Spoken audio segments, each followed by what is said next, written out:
Hello and welcome back to On the Workbench. Today I've got a fond farewell. This has been the '08 Saab 97X.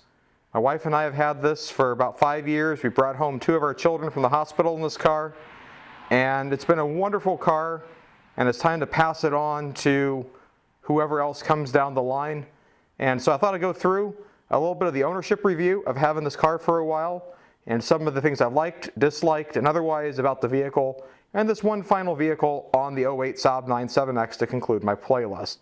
So let's start up front of the vehicle. I think it's a very sporty vehicle. It's got fog lamps at the bottom that are great.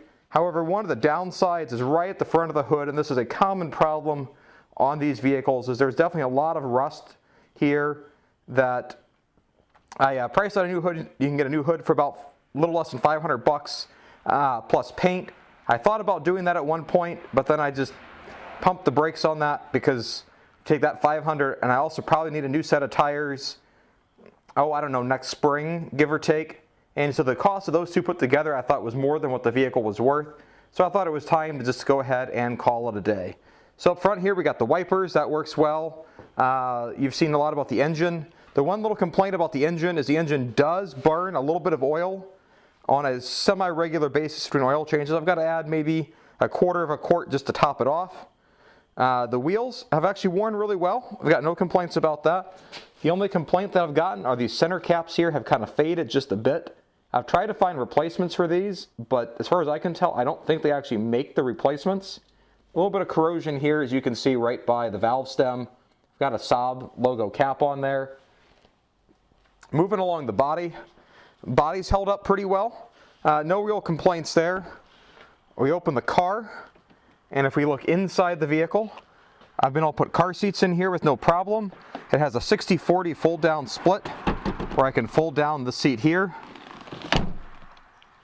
And then the spare tire tools are back under the rear, as well as there's a control panel here behind the driver's seat that has some other electrical posts there. You can see there's the spare tire tools right there. The vehicle also has rear entertainment options here, and so as well as some climate control to be able to adjust the air and the radio by plugging in the headphones there. Not really used that very much. Up front in the cockpit, I think this has actually been really well. Let me put the map lights back on. A couple little issues I had here. The bulbs on this side of the steering wheel burnt out on those buttons. Not that big of a deal. And the wood grain on the shifter or the shift lever has kind of worn a bit. Again, not that big of a deal. The buttons here have some wear. The biggest thing is I think the previous owner actually probably was someone with long fingernails that chipped off some of the buttons here.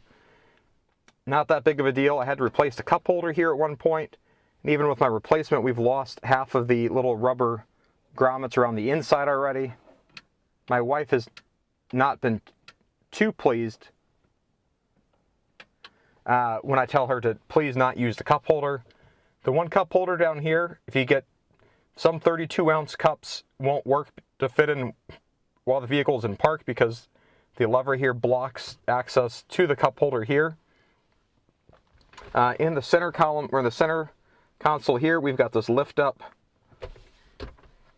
armrest. There is no port in there for audio or otherwise, but it is slotted to be able to hold CD cases in the so-called jewel cases. It'd be nice if there was a USB port in there or something else for charging small devices, but not over here in the glove box. There's no light in the glove box, as I think would be nice. We got the owner's manual in there. Otherwise, if we come over to the side, we've got 2 memory seat positions. We've got heated seat. We got separate controls for the bottom and the rear. We've got child lockout on the windows.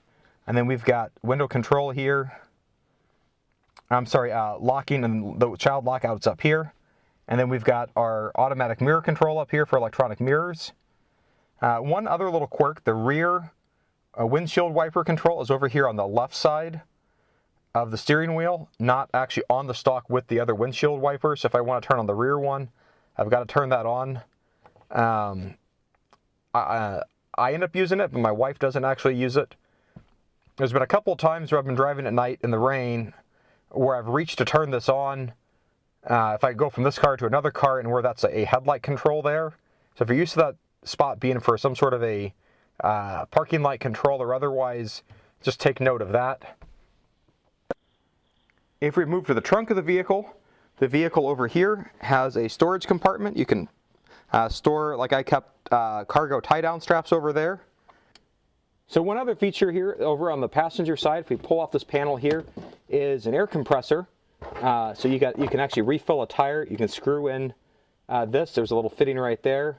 And this actually does have a little integrated air pressure gauge. You can see the little inflator needle here got bent a little bit.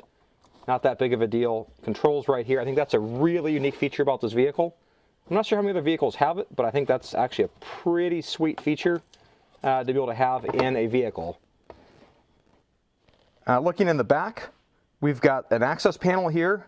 If you thought that this is a spare tire, that's actually wrong. This is just storage. So I've got just some basic car tools back here, jumper cables, and then that box right there is the navigation DVD remotes. One other wear item here, if you look at where the tailgate closes, that's corroded there a fair bit with some wear. Not that big of a deal. And then moving down, we've got the hitch, which is great. Never actually had to need to do it, but you can see where there's a little bit of rust that's developed around there. Underneath the bumper over there, hopefully you can see maybe, is where you plug in your trailer. And then your spare tire is actually located below. One little quirk with that being below, you got to pay attention that your rim doesn't get rusted or corroded from road salt, because your rim will be exposed to that. And getting that off is kind of a pain. I've never had to use it, but I've taken it off to service the spare tire a couple times. And that's actually kind of a pain. If my wife would have ever needed to do that at a pinch, I don't think she could have done it. I wish that were mounted a little bit differently. Then over here we got a little chrome tip on the exhaust, a little cutout in the bumper there for that, so that's nice. There's been a few other little quirks with this rear tailgate, because you can actually lift up this glass separately. And I've had a couple of times, and if you look up here, you can see there's a little bit of rust that's formed around there and over there. With the cords that go for the defrost, we try not to use this pretty much at all, because I've been concerned about damaging the defrost or damaging anything of the like that would eliminate that rear window defrost. But when the times I've had to use it, I have had some issues with this being able to relock here. Well, I think I got it to work that time. It's worked more lately. The rear wiper here has a little placeholder here for it to hold in, so that works well. Tail light bulbs are easy to replace. I've had to replace them a handful of times. You actually have to go in from the inside with the tailgate up, pull off a couple screws, pull that off, and it's good to go. Coming around to the other side of the vehicle, if we look at the door at the lower, you can see down there there's a little bit of rust that's developed down there. So pay attention to rust forming in a handful of those little odd spots. See, there's a few places where there's just a little bit of corrosion, otherwise nothing too big over there. Looking inside here at the back seat, if we look, we do have an integrated DVD system, DVD player here, drop down screen. There's remote controls for it that you can use. In my case, we've actually never used this, other than to verify that it works whenever we bought it, because it just actually gets in the way of the rear view mirror, and my kids haven't asked for it, so that's fine. Moving down, we also have backseat climate controls and audio controls. 12-volt power port here. You can plug in a USB adapter if you need to charge something here. Drop-down cup holders. This one here has kind of slid over and retracts too far to actually be able to pull this back, so you have to kind of pull that back like that. Not that big of a deal. You got some nice pockets here. Well, I guess my kids had a, whatever this thing is here, pop, play, eat. It's a Pringles can. We'll take that out. Otherwise, the interior and the leather's held up just fine with kids. I've got no complaint with the interior at all. It's surprisingly been durable. Some people get concerned about leather and leather wearing, but the leather here on this is really high quality. I mean, I suppose there's a chance it might not be leather, but I would say it's actually worn quite well. The kids have spilled stuff and it's recovered just fine. If we move up to the passenger seat, a couple of other little things here. The stitching in here has gotten worn a bit, so if you're looking for one of these, pay attention to the stitching. I suppose it wouldn't be that hard if you were a good seamstress to be able to fix that. It's kind of tucked away. It's not super visible for to be seen at first, but it's there. We've got separate electric controlled seats. Now, there is no memory on the passenger seat, that's only on the driver's seat. There is integrated navigation. The navigation on here is kind of dated, and it is powered by a DVD, so you can get behind here to be able to remove the DVD. You don't really need to do that often. I've actually found that to be pretty useless. I've got my phone that's more up to date and more useful. Down here we've got 2 outlets. Those are nice. They do cover up, but these little lids that fold down do kind of get in the way.